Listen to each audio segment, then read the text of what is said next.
Welcome, welcome, welcome to Coffee and Biz Chat, this next episode for my WOW community where I share my best business boosting tips in 20 minutes or less once a week in this group.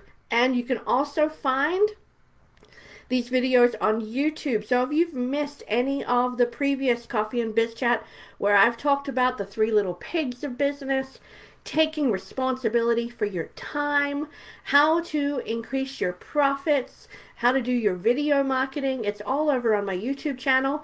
Just go to YouTube, type in Michelle Andrishak or Wow Women in Business. You'll find me there, and I'll put a link in the comments below as well. So, oh my goodness, I want to talk to you about the rules of being successful in business. I have an itchy nose today. So someone must be thinking good thoughts about me. Isn't that when you get an itchy nose? Anyway, let me talk to you about the rules of being super successful in business, because believe it or not, there's rules. You just can't wing this stuff. There's rules that need to be followed. So of course, I've talked about rule number 1, which is know your most valuable client so well and what they need from you today. That's an element of the credibility to profitability program that I teach. But I want to go to number 2 today, because number 2 is the rule that most women in business avoid, stick their head in the sand, try and deny, don't want to look, say that it's a scary part of business. Good morning, Deirdre. It's good to see you here. It's a scary part of business, and it can be sometimes if you're not really understanding what the story behind the numbers of your business tell you. So the number 2 rule for being super successful, number 1, of course, is love your most valuable client. Know them so well, better than they know themselves. Number 2 is love your numbers in your business. Love your numbers and understand the story the numbers tell about the financial health of your business. Because, most of us ladies, we monitor our physical health. We weigh ourselves, we deal with our stresses, we do all these things to monitor our physical health. We maybe do an annual checkup once a year. But how often are you monitoring the financial health of your business? Put it in the comments. How often do you open up your QuickBooks, open up your Sage, open up your Wave accounting, open up your bookkeeping documents, open up your receipts, and do an audit of your numbers to understand the story that the numbers tell? So I'm not saying that you have to be your own bookkeeper, because you need to hire a bookkeeper for that, because they're exceptional at what they do. But you do need to know the story the numbers are telling you. And so I always work with my clients when we're working together in a coaching and consulting realm in the Achieve program to understand the numbers and the situation of what is happening in your business. Kim says, almost anytime I have a coaching session with me, we talk about numbers. Yes, we do. So understanding of what numbers are working for you and what numbers are not. Let's start with sales, for example. If you have multiple revenue streams, like you might be selling candles and yoga pants, and you might be selling classes, understanding what revenue stream is the most profitable for you. And if it's also the most profitable, the one that is giving the most return on your investment of time, and the one that's giving you the most joy, then keep it. But if it's a revenue stream that, is like a vampire when it's sucking energy and time out of you and not having, really great sales, then you need to learn how to dump it. It's, so understanding the story that your numbers tell. Also doing an audit of your financial statements. Now, I would do an audit every quarter, so that's 4 times a year, on your financial statements. First of all, hands in the air. Who's not even looking at their financial statements on a monthly basis? I know it happens everywhere. If I walked into a downtown business, Main Street, anywhere, and said, "Hey, what were your sales last month?" Most of the time, the business owner won't be able to tell me because they're not loving their numbers. So one of the things that I teach my clients is to learn how to read your financial statements. You should be asking your bookkeeper for a couple of statements each and every month. First of all, there's the year-to-date profit and loss statement, so you can see how you're progressing, and the monthly profit and loss statement to see if there are any errors. Maybe your bank fees are too high, that you might want to call the bank and see if there's another package better for you. Maybe there's a subscription that you bought eons ago that you forgot you even bought it, and you're not even using it in your business anymore. So maybe it's time to look through those financials and say, hey, what's the story? Don't be frightened of the numbers, ladies. Don't be frightened of the numbers. Be aware of the story behind the numbers. So when you're looking at the numbers, you're saying, okay, what's my most profitable revenue stream? Where am I putting my time to get the return on investment from a financial standpoint? And what are some of the expenses that I'm just not using anymore that I'm paying for? Or maybe there's another alternative for a free option rather than paying for software. Or is there subscriptions that you're a part of that just aren't giving you the value that you thought they would? Are there courses that you purchased that you haven't done yet? They're just sitting in the background and you're ready to, waiting for them to come and learn. So thinking about this, your profit and loss statement is the number one statement that you need to be looking at monthly, because you can't react to errors and omissions if you're just looking at your financial statements once a year. So if the bank makes an error and double charges you for your monthly fees, you need to look at that and make sure that within 30 days you catch it.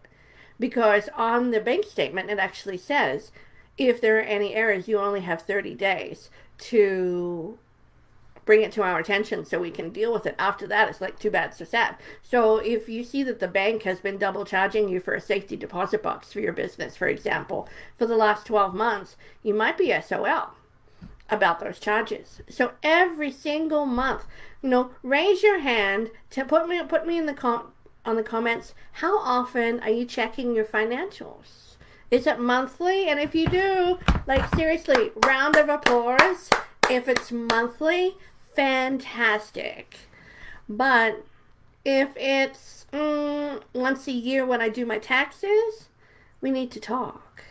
Because in order to respond well to the financial health of your business, you need to be on top of your numbers and loving them. Because as entrepreneurs, that's the beauty of it. We don't have to wait a year for your numbers to make sense. Or, I just send them to the accountant and I pay taxes, and hey, if there's money in the bank, I must be doing okay. But how can you refine and grow if you don't know which revenue streams are your growth streams and which expenses are not relevant anymore? And making sure that you have separate accounts for taxes when the tax bill comes. Because it's not like we're employees where we have an employer to take our taxes off of our paychecks before they could put the money in our bank account.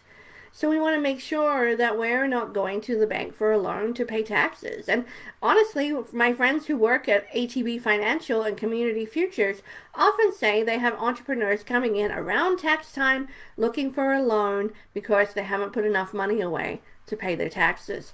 Jen saying she looks at her financials weekly. Fantastic. That is a measure of success and a successful woman in business if you're loving on your numbers weekly. And I know Kim loves her numbers so much that she's kind of addicted to her flow charts that she gets on her mobile app for QuickBooks. She watches those bar charts on a regular basis. So again, you're thinking about in the profit formula, in how the only way to really make money in business is increase the number of clients that you serve. So we're talking about profit, not sales. If you don't know the difference, then please book a 20-minute complimentary conversation with me on my website, wowwomeninbusiness.com, so I can help you with the definition of sales versus profit, because there is a difference and you need to know about it. So thinking about that profit formula, how to make that number on the bottom of your income statement go up, up, up, up, up, then you want to think about, okay, you need more clients. You need to see if you can increase the average invoice every single time with a bonus item or a feature item or a grab and go item. And you also need to cut your expenses. You need to cut your expenses because that bottom line is impacted by how much you spend and how you're spending and what you're spending on and what you're investing in. And last but not least, this is the big one, and I teach it in my Credibility to Profitability program, is extending the lifetime value of your most valuable client. That means having that most valuable client come back and repurchase from your services, and also be an advocate for your business and bring their friends with them, because we know how amazing good old-fashioned referrals and reviews and word of mouth are. So I teach that in my Credibility to Profitability program, and that's part of the profit formula. It's, again, increase the number of clients that you can engage and reach, and increase your average invoice, which we can work on if you want to work with me as well for your particular business, and decrease your expenses. And last, and the most important one, and honestly the easiest one to do if you're doing business really well, is to increase the lifetime value of your most valuable client, so they stay with you for years and years and years, and are able to bring their friends and become an army of advocates for your business. So with that said, I know that the numbers part of your business is not as fun as your marketing. It's not as fun as creating new programs, but it is the number 2 rule in being successful in business. Of course, number 1 is know who your most valuable client is and what they need from you today. Not yesterday, not last month, not last year, today. And number 2 is love your numbers. Make sure that you are assessing on a regular basis the financial health of your business. And so if that's really scary for you, and I know for some people it is, then absolutely you can book a call with me. We can book a consulting appointment to walk through the numbers of your business and understand the story that it's telling you.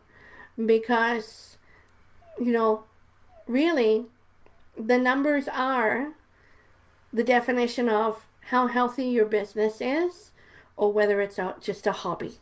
So with that said, I'm going to say cheers to Coffee Chat. And thank you so much for joining me. I appreciate that you made the time to come to Coffee and Biz Chat today. If there are any subjects that you would like me to talk about, if you've got a question for me that you'd like answered in one of these Coffee and Biz Chat episodes, please, please, please put it in the comments below. I want to hear from you. I want to help you build a business that brings you joy and ultimate productivity and profit.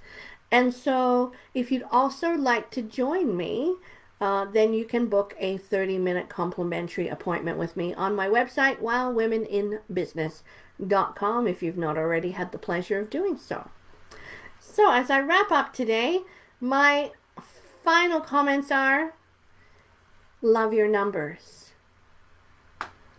And if you're available at 3 p.m. Mountain Standard Time, then you're 100% invited to join me for my Credibility to Profitability webinar, 60 minutes, where I'll show you how to stop the spammy, salesy marketing stuff that none of us like, and how to build your business based on your credibility. Thanks for joining me, everybody. Have a great day. Cheers. Bye for now.